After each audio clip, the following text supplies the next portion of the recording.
안녕하세요. 스포츠고니의 김민곤입니다.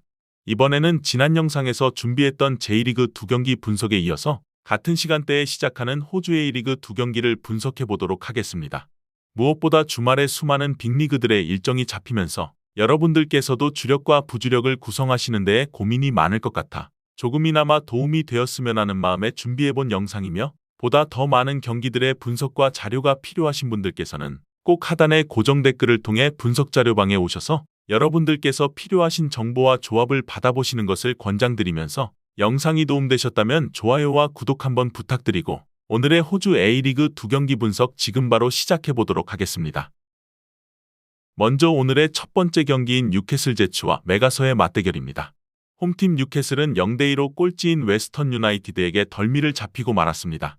지난 경기에서는 장점이라고 할 수 있는 공격력도 별다른 힘을 쓰지 못하는 모습을 보여주었는데요. 그래도 점수를 줄 수 있는 것이 있다면 2.18의 높은 기대 득점을 기록하기는 했다는 점이며, 결국 주포인 스타마텔로플로스 같은 공격수들의 컨디션이 아쉬웠다고 평할 수는 있을 테지만 공격적인 장점이 완전히 죽어버린 상황이라고 보기는 어려우며, 다만 한 명이 퇴장을 당한 상대에게 2.33의 기대 실점을 내주는 등 수비진은 여전히 불안정한 상황이라 볼 수 있고, 그나마 홈에서는 원정보다 나은 모습을 보여주고 있지만 7경기에서 10골을 허용하는 실점률도 결코 낮다고 볼 수만은 없다고 느껴지는 뉴캐슬 제츠입니다.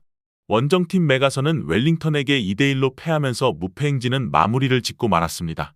아무래도 주중 AFC컵 피로도가 영향을 미친 상황이라고 봐야 했는데요. 사실 수비진의 난조가 있는 편이라서 웰링턴과의 안정성 경쟁에서는 밀릴 수밖에 없는 전력이기는 했던 메가서이고, 이를 디발라와 제르망이 커버하는 것으로 무패 행진을 이어왔던 만큼 메가서와 뉴캐슬 제츠의 운영 방식은 서로 유사한 면모가 많았다고 볼 수 있고, 다만 라인을 내리고 승부를 하는 상황에서는 제법 강호들을 상대로 원정에서 실점을 커버하는 양상을 보이기도 했던 메가서이며, 뉴캐슬의 공세를 방어하는 입장이라면 어느 정도 승부가 될 수 있는 상황을 만들 수도 있겠다고 생각된 메가서입니다.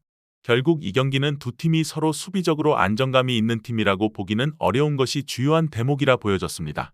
어김없이 다득점 양상이 유력하다고 예측되어졌고, 다만 메가서가 원정에서는 상대의 공세를 라인을 내리고 방어하는 상황에서는 의외의 성과를 내는 상황이 있었다는 점을 감안한다면 원정팀 메가서가 이길 가능성도 없지는 않다고 보여지면서, 원정팀의 승리와 핸디캡 승리 그리고 다득점 쪽 접근을 채택해보도록 하겠습니다. 다음은 멜버른 빅토리와 센트럴 코스트의 맞대결입니다. 홈팀 멜버른 빅토리는 2대1로 웨스턴 유나이티드를 잡아냈습니다.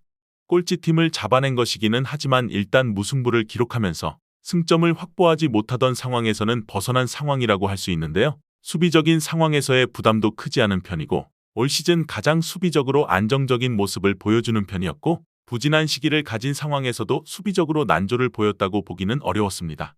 다만 센트럴 코스트에게 부진하는 이유가 한 방을 날리는 것에 대한 의문이 있다는 점에서 오는 것은 확실하다 보여졌고, 핵심인 포르나롤리가 있는 상황이라면 주포의 퀄리티를 믿어볼 수 있지만 포르나롤리만 막으면 공격이 죽어버린다는 점이 매우 치명적인 약점이라고 할 수 있는 팀입니다. 결국 포르나롤리가 아시안컵에 출전해 자리를 비운 것이 멜버른 빅토리의 부진에 영향을 미쳤다는 평가도 근거 있어 보였습니다. 원정팀 센트럴 코스트는 현재 3연승을 기록 중인 상황입니다. 일단 메가서와의 AFC컵에서도 원정 승리를 기록하면서 앞으로의 전망을 밝게 한 상황이라 볼 수 있는데요. 리그에서도 시드니에게 꺾이기 전에서는 12경기 무패를 기록 중이었을 정도인데요. 멜버른 빅토리와의 대진에서는 상당히 팽팽한 흐름이었습니다. 멜버른 빅토리와는 달리 공격에서의 장점이 상당히 크다는 것이 팀의 특징이라 할 수 있고, 원정에서의 득점 기록이 홈과 비교하면 반토막이라는 비판이 있지만 시즌 초반에만 헤맸을 뿐 이후로는 오히려 상승세의 득점 페이스를 보이고 있는데요. 다만 센트럴 코스트가 집중적인 공략으로 상대 수비를 공략하는 상황을 만든다고 해도 늘 높은 실점률로 인해서 고전하는 양상이 잦았던 것은 사실이라 할 수 있으며, 특히나 멜버른 빅토리의 홈에서는 3연패를 당하는 등 2020년 이후로는 매우 약한 면모를 보여온 센트럴 코스트입니다.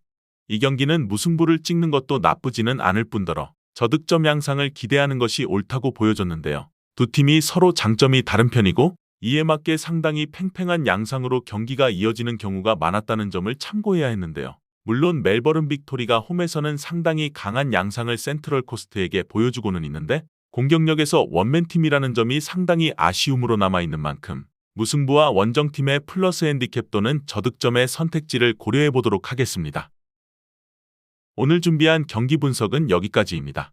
여러분들께서 보시는 분석이 조금이나마 도움이 되셨거나 준비한 분석에서 궁금하신 부분이 있으시다면 댓글로 말씀해 주시면 성실히 답변 도와드리겠습니다.